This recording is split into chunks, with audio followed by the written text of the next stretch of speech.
and welcome to Femme Fatale by Helen. I have a very amazing guest today.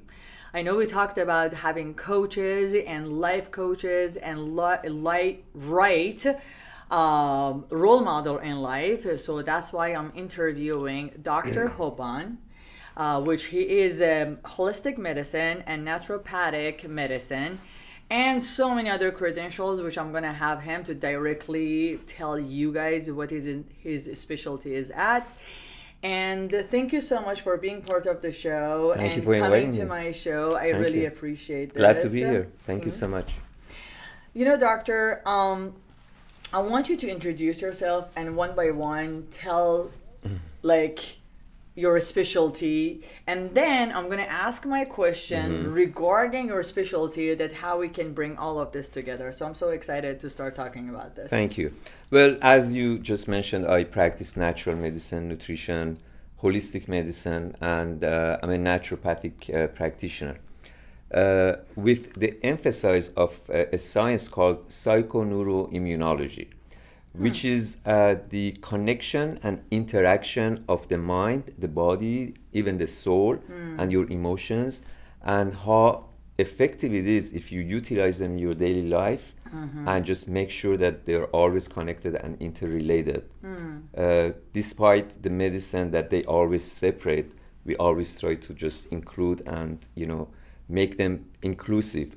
So everything, every part of your body, or actually every part of your system is involved. So there is always interactions with your mind, your body, your soul. And then what I do usually is custom designing a healthy lifestyle, utilizing all those tools like nutrition and the natural the laws of nature, like sunlight, like sleep, like rest, like exercise, and of course mastering your emotions. And well, let me put it this way: I have 7 steps towards a very healthy lifestyle that I mentioned in 2 of my books, which the first one is, of course, full responsibility about your life. Like you take full responsibility about your health, about your environment, about your society, and also even globally, because everything you do not only affects yourself but affects everyone else and the whole global, around you. And before you go, I just want to say it's so basic that we overlook it. Mostly we're so basic, and we all want to know, no, tell me the secret, tell me the sauce. But the sauce is the basic. So I think it took me a long time to realize how important the basic is. So this is why, for example, interviewing you and talking about this subject, I want to in order to be great, we need to go back and start from the zero. From the basic. Yeah, and there is no secret. The secret is that there is no secret. We just need to tune into all the information, and the key is awareness of everything. So that's one, and the responsibility is definitely one. The other one is just having a balanced lifestyle, because keeping balance is very important. And of course, the third one is respecting and following the laws of nature, and sometimes the universal laws, because they're all laws that are absolute, and we need to respect them. And if you go against them, if you break the laws of nature, we are ultimately breaking ourselves. Correct.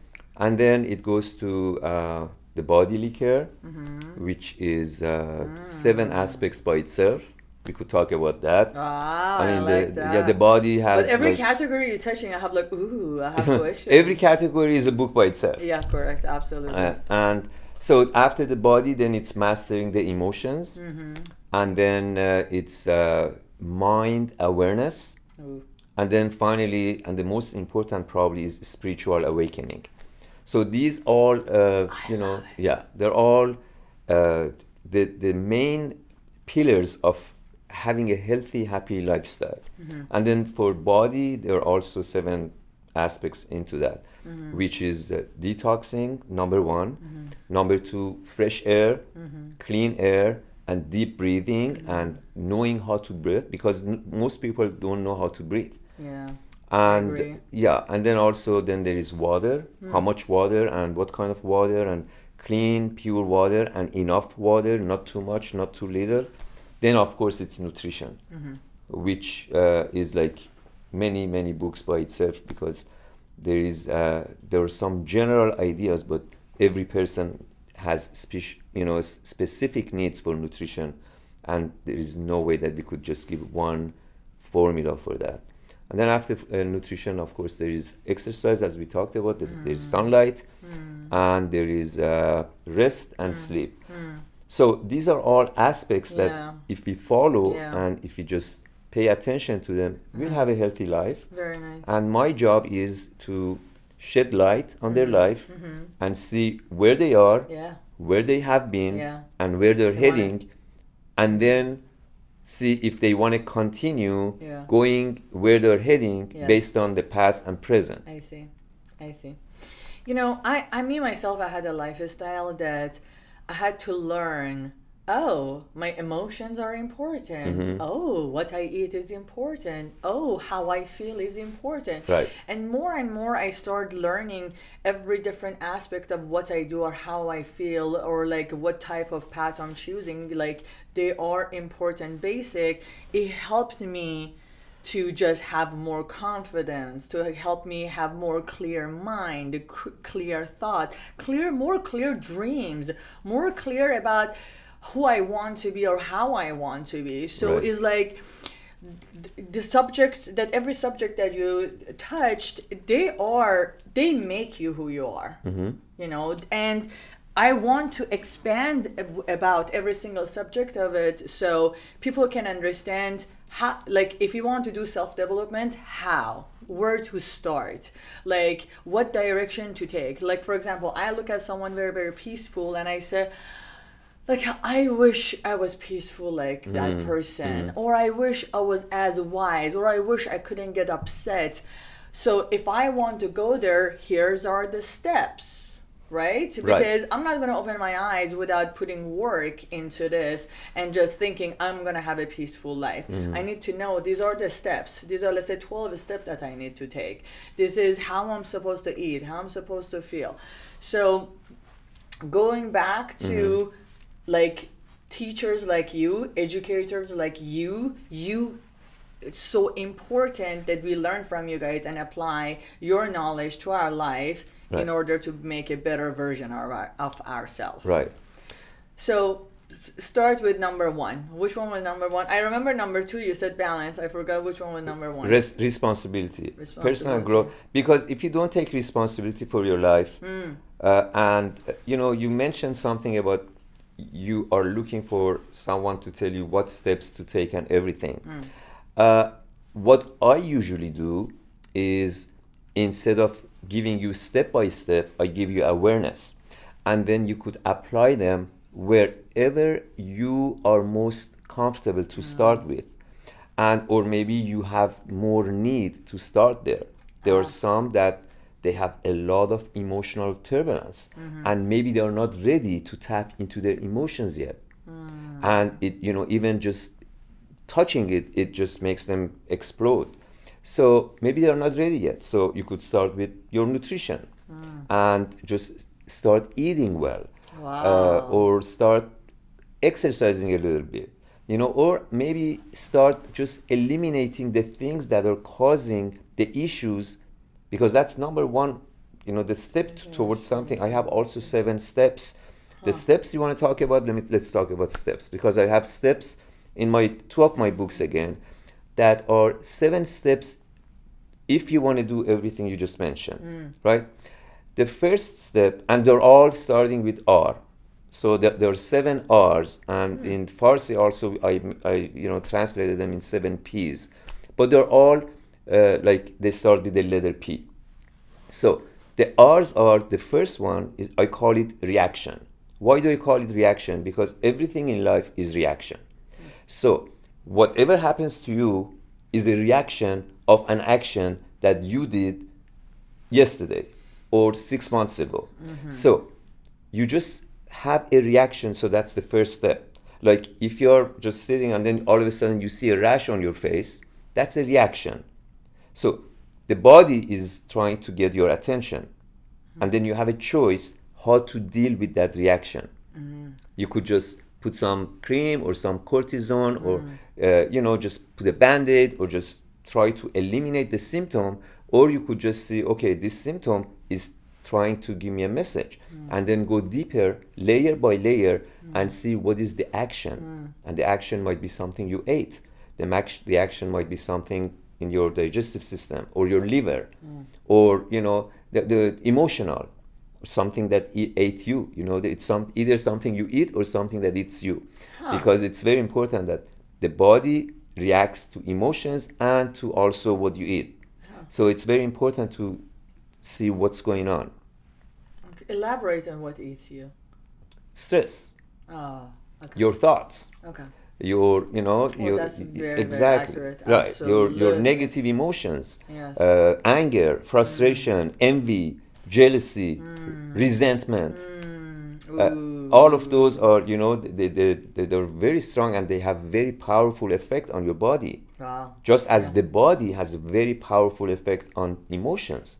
Like if your endocrine system is out of balance, your thyroid or your adrenal glands or any of your endocrine system, they could definitely affect your hormones, and the hormones really affect your moods. Or if you have some sugar or some alcohol or some caffeine or anything that stimulates your system, of course they're going to affect your body, because you get emotional, and the emotions are energy that manifests into the body, which is physical.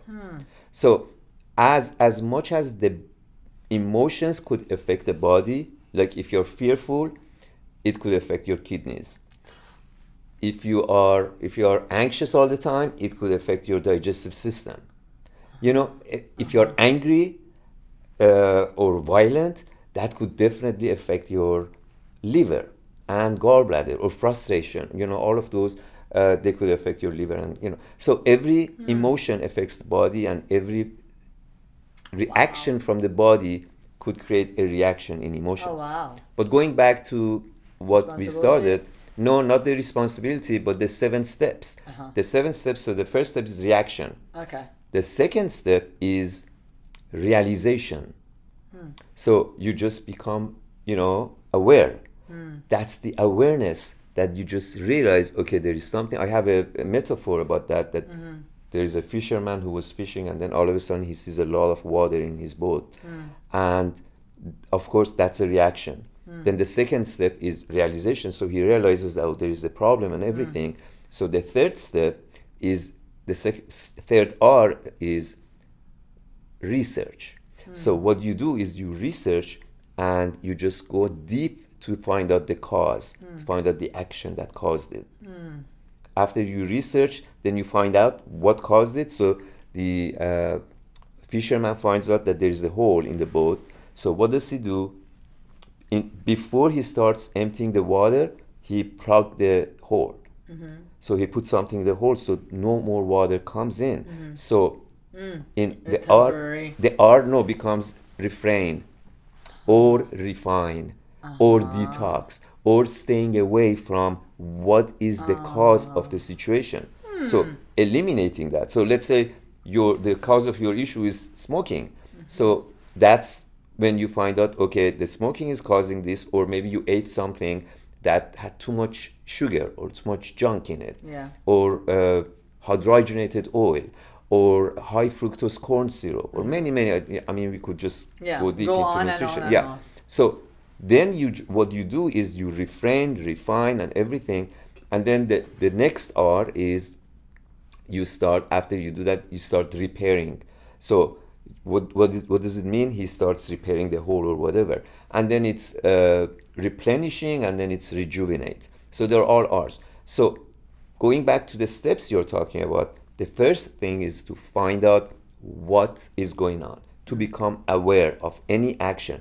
If your life is in a certain way, you find out what is the cause of that.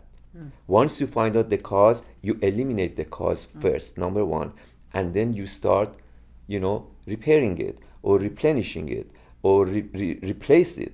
And all, just you're trying to just start from zero, which is the cause, and then eliminate the cause, and then, you know, just imagine, I have another metaphor.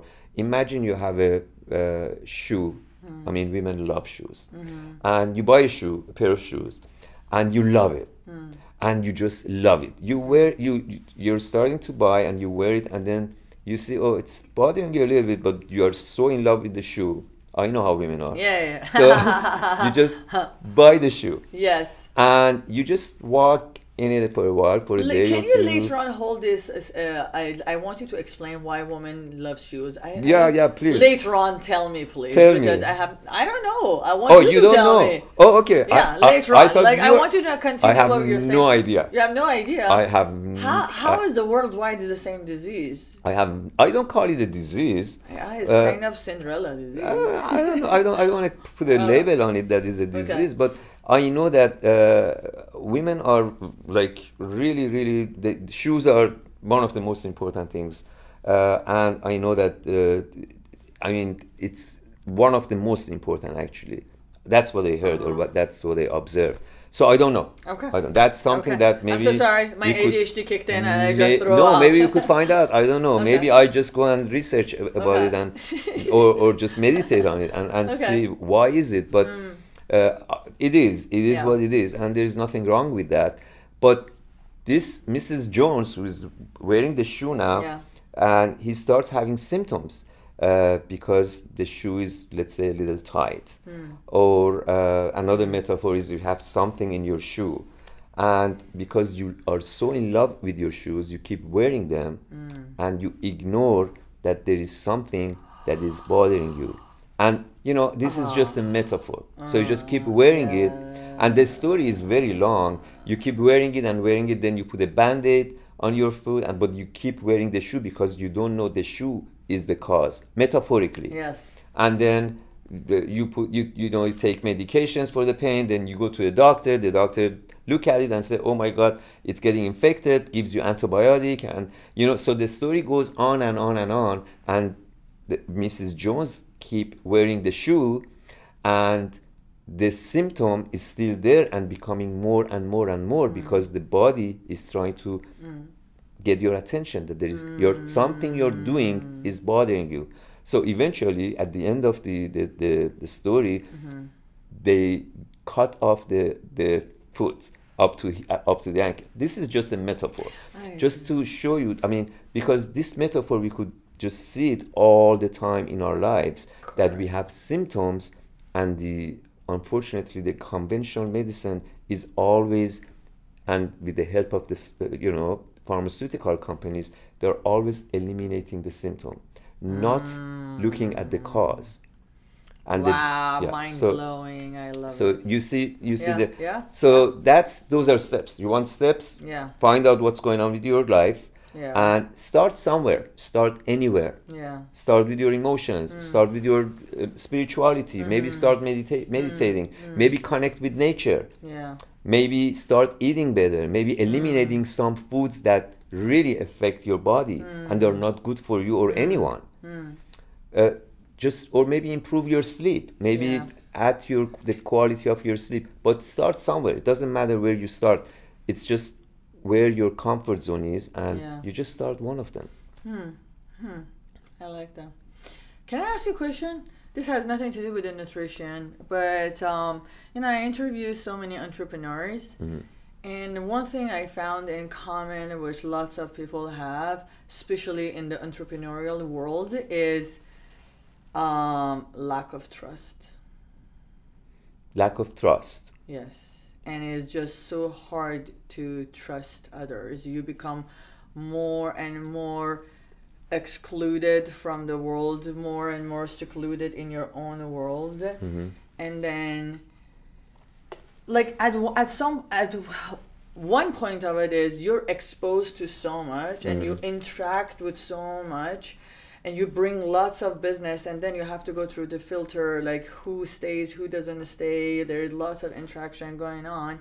But then people get hit by, let's say, this is business transaction. Let's say 60% goes well, 40% fails, but these failures, it brings lots of trauma, bring lots of like PTSD, and these people stay here with like, oh, they all have fear of like who I'm gonna trust, how I'm going to trust. I find it very, very common.